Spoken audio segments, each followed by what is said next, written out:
you chase a certain sort of lifestyle and you want that to be sustainable. And part of what fuels me is continually evolving and creating something new. And then occasionally you get caught in some weird matrix where you end up doing some random show about clips because you read an article with Vinny DeBona and his $500 million syndication business.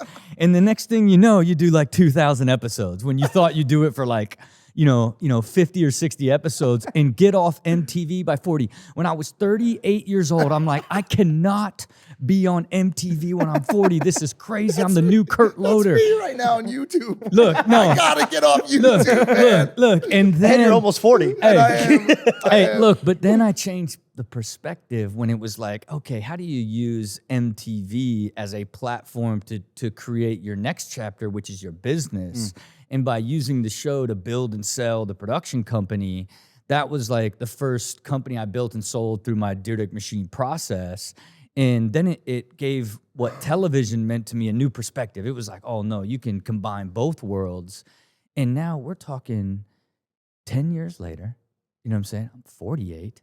And I just signed a 5-year deal, like what are you talking about? To go 5 more years. No way, Let's go. And it's like, what are you talking about? And let me tell you this: I used to shoot 60 a year.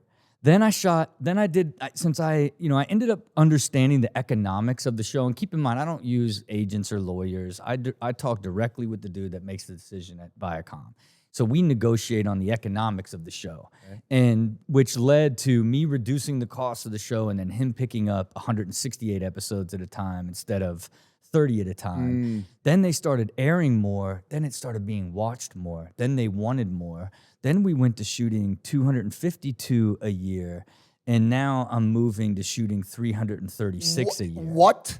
Zoom in on my phone right here. Look at it. It is the most insane thing. This Look is at it. MTV's play schedule. The orange is Ridiculousness. It's It's got to absurd. clearly It's be an absurd. example of supply and demand, though, right? Like clearly people are hungry for this content. Every gas station I stop at, every pub that I go to, every water park bathroom that I go into, there is one program playing, and it is Ridiculousness. Yeah. Always. Yeah. What the fuck is it Yeah. about that show that people?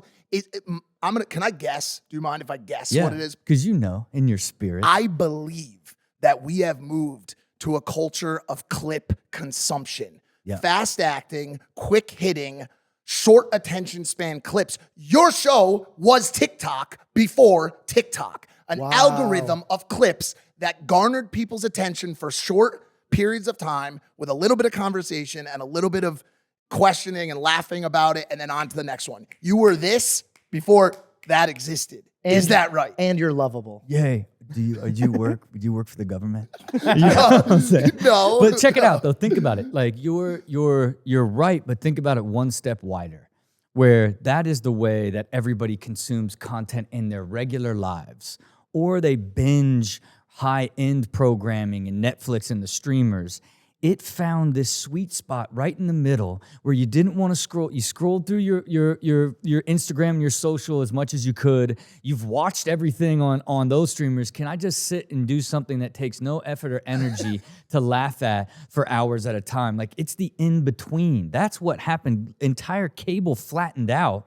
And like, people no longer watch cable. They want their own curation of the content that they watch. And this is this easy thing that if you're 6 or 60, you can watch, right? And that's what allowed it to take this almost like second like wave, 10 years in, because the way people consume content completely changed and where they did. And this is basically this super easy to do, seamless way of watching linear cable. You know what I mean? You know what else is funny about it too?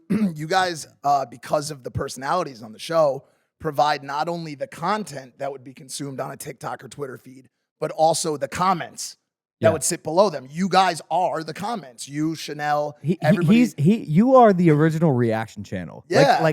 That is absurd to me. Like, reaction channels on YouTube, I don't know if you know this now, but they're huge.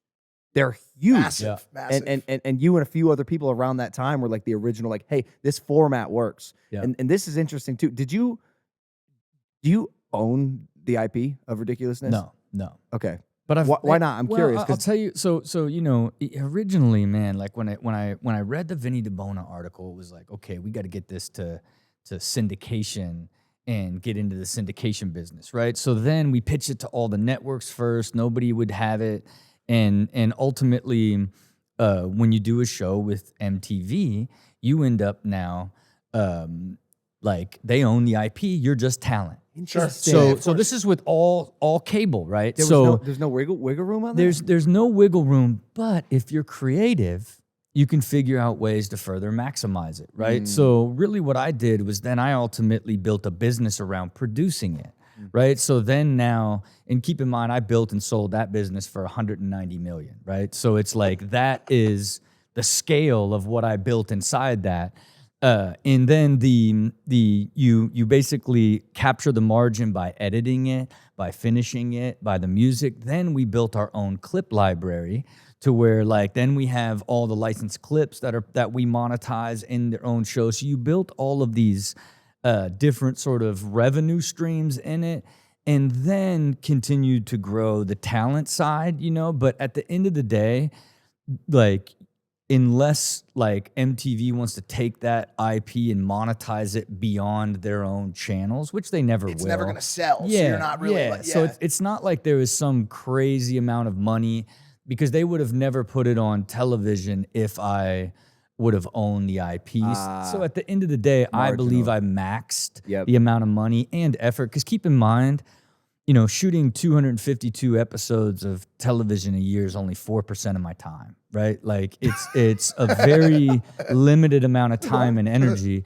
It's an hour and a half of prep the night before, and then 5 hours to shoot the 6 shows each day. Because it's automated. You censor with the network. A lot of the production is automated, the pre-planning, all that stuff. But if you had owned the IP, you would be responsible for all of that shit. No, you got to keep in mind, I automated it all. Okay. How they deliver me shows, how the writers, I grade every show 0 to 10 to weed out weak writers and to make shows better, because the better the shows are, the quicker they are to prep, the easier they are to shoot, right? I track the time of every shoot to like, to try to manage keeping the shoot time between like 27 and 32 minutes to keep my days down to 5 hours, so that it ends up being this effortless, high-paced, high output for me, but little bit of energy and time, right? And then I wear the same outfit.